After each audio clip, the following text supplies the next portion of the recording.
God is my king from of old, who works deeds of deliverance in the midst of the earth. But the fruit of the Spirit is love, joy, peace, patience, kindness, goodness, faithfulness, gentleness, self-control. Against such things there is no law. Galatians 5, verses 22 and 23. 2 Samuel chapter 17.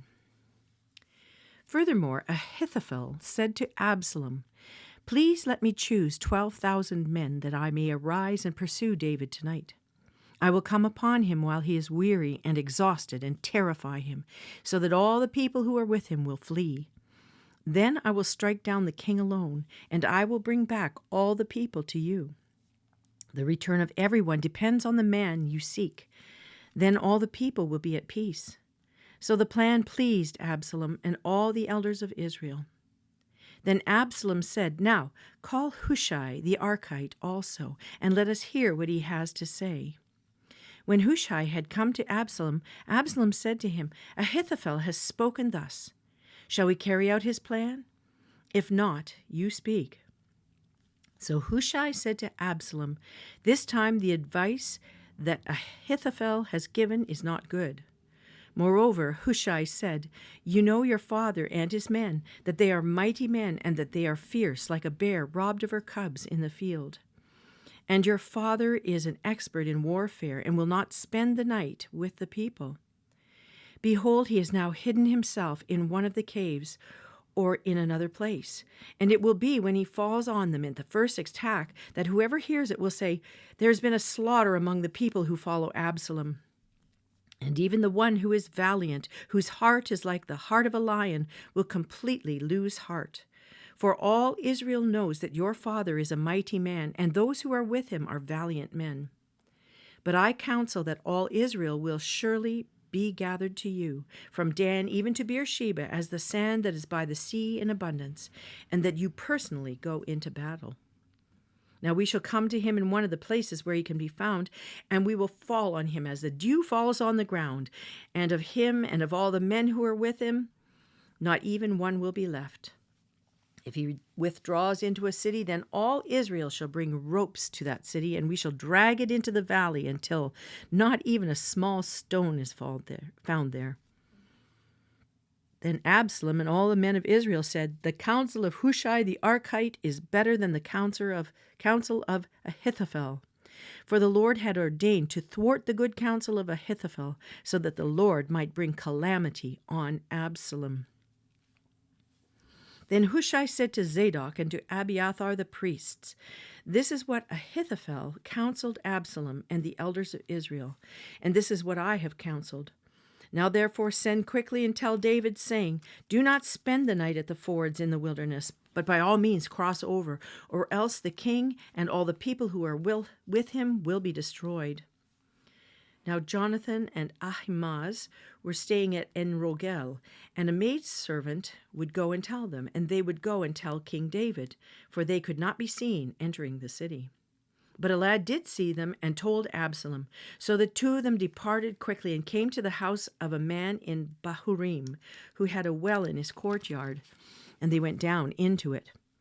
And the woman took a covering and spread it over the well's mouth and scattered grain on it so that nothing was known. Then Absalom's servants came to the woman at the house and said, "Where are Ahimaaz and Jonathan?" And the woman said to them, "They've crossed the brook of water." And when they searched and could not find them, they returned to Jerusalem. It came about, after they had departed, and they came up out of the well and went and told King David. And they said to David, "Arise and cross over the water quickly, for thus Ahithophel has counseled against you." Then David and all the people who were with him arose and crossed the Jordan, and by dawn not even one remained who had not crossed the Jordan.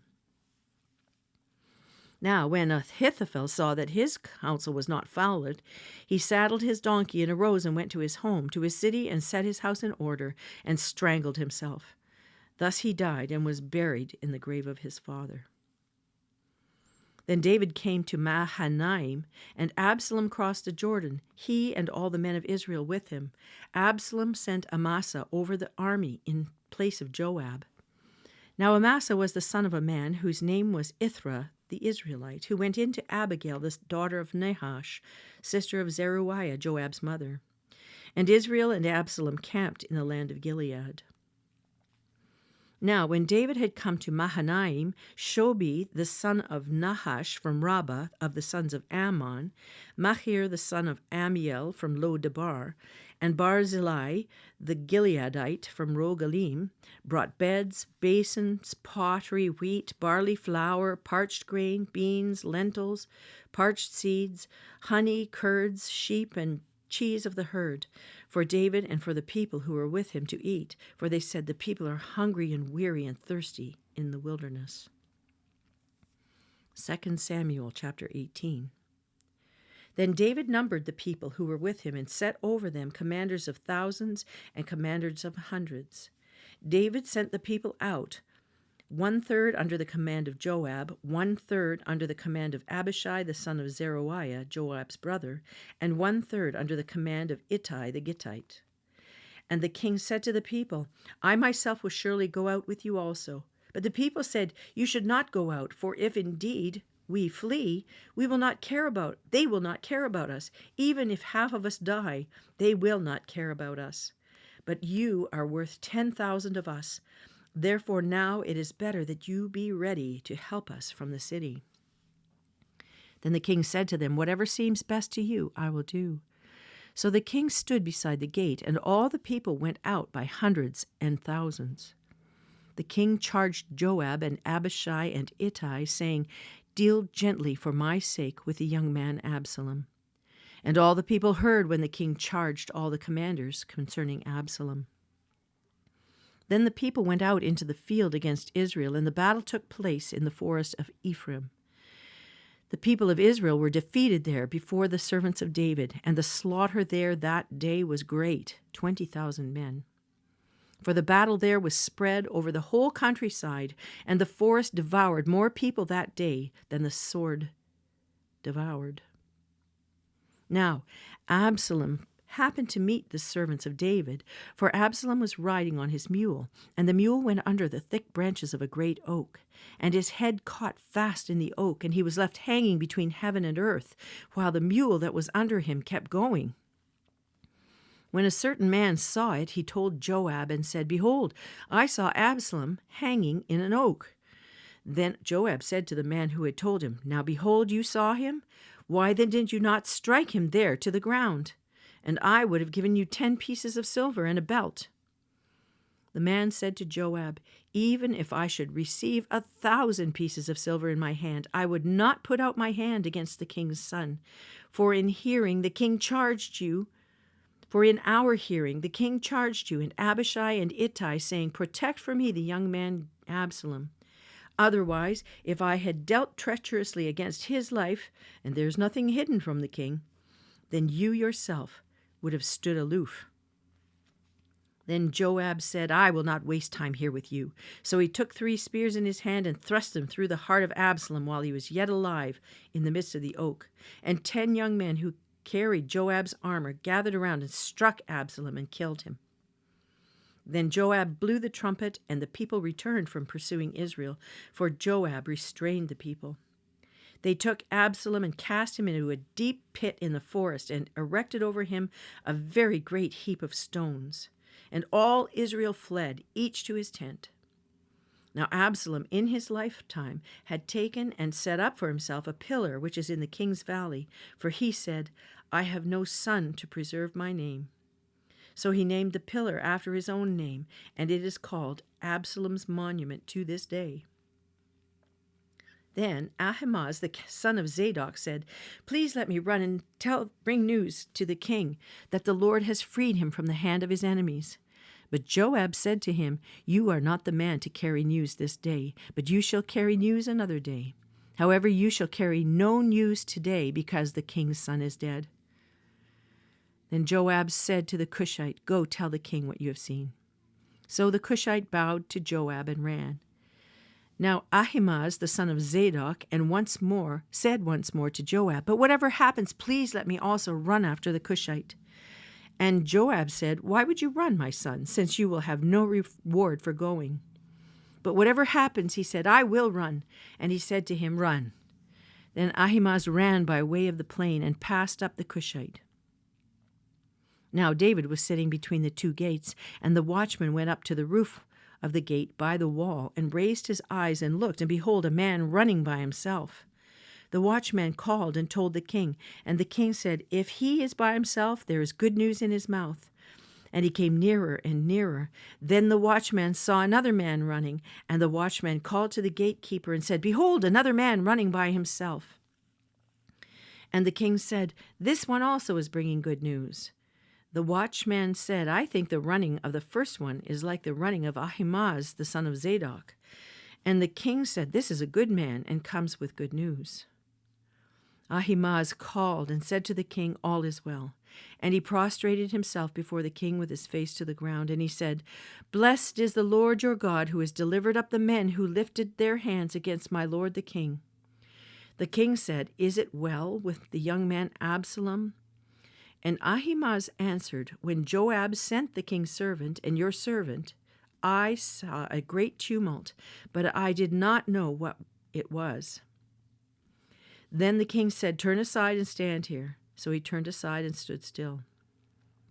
Behold, the Cushite arrived, and the Cushite said, Let my lord the king receive good news, for the Lord has freed you this day from the hand of all those who rose up against you. Then the king said to the Cushite, Is it well with the young man Absalom? And the Cushite answered, Let the enemies of my lord the king and all who rise up against you for evil be as that young man. The king was deeply moved and went up to the chamber over the gate and wept. And thus he said as he walked, O my son Absalom, my son Absalom! Would I had died instead of you, O Absalom, my son, my son. Psalm 66, verses 16 to 20. Come and hear, all who fear God, and I will tell what he has done for my soul. I cried to him with my mouth, and he was extolled with my tongue. If I regard wickedness in my heart, the Lord will not hear. But certainly God has heard. He has given heed to the voice of my prayer. Blessed be God, who has not turned away my prayer, nor his loving kindness from me. Proverbs 16, verses 31 and 32. A gray head is a crown of glory. It is found in the way of righteousness. He who is slow to anger is better than the mighty, and he who rules his spirit than he who captures a city. John 7, verses 25 to 53. So some of the people of Jerusalem were saying, Is this not the man whom they are seeking to kill? Look, he is speaking publicly, and they're saying nothing to him. The rulers do not really know that this is the Christ, do they? However, we know where this man is from, but wherever the Christ may come, no one knows where he is from. Then Jesus cried out in the temple, teaching and saying, You both know me and know where I am from, and I have not come of myself, but he who sent me is true, whom you do not know. I know him because I am from him, and he sent me. So they were seeking to seize him, and no man laid his hand on him because his hour had not yet come. But many of the crowd believed in him, and they were saying, When the Christ comes, he will not perform more signs than those which this man has, will he? The Pharisees heard the crowd muttering these things about him, and the chief priests and the Pharisees sent officers to seize him. Therefore Jesus said, For a little while longer I am with you. Then I go to him who sent me. You will seek me and will not find me, and where I am, you cannot come. The Jews then said to one another, Where does this man intend to go that we will not find him? He's not intending to go to the dispersion among the Greeks, to teach the Greeks, is he? What is this statement that he said, You will seek me and will not find me, and where I am, you cannot come? Now, on the last day, the great day of the feast, Jesus stood and cried out, saying, If anyone is thirsty, let him come to me and drink. He who believes in me, as the scripture said, from his innermost being will flow rivers of living water. But this he spoke of the Spirit, whom those who believed in him were to receive. For the Spirit was not yet given, because Jesus was not yet glorified. Some of the people, therefore, when they heard those words, were saying, "This certainly is the prophet." Others were saying, "This is the Christ." Still others were saying, "Surely the Christ is not going to come from Galilee, is he? Has not the Scripture said that the Christ comes from the descendants of David and from Bethlehem, the city where David was?" So a division occurred in the crowd because of him. Some of them wanted to seize him, but no one laid hands on him. The officers then came to the chief priests and the Pharisees, and they said to them, "Why did you not bring him?" The officers answered, "Never has a man spoken the way this man speaks." The Pharisees then answered them and said, "You have not also been led astray, have you? No one of the rulers or Pharisees has believed in him, has he? But this crowd which does not know the law is accursed."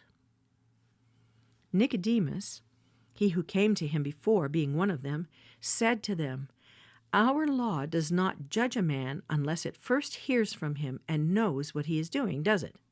They answered him, "You're not also from Galilee, are you? Search and see that no prophet arises out of Galilee." Everyone went to his home.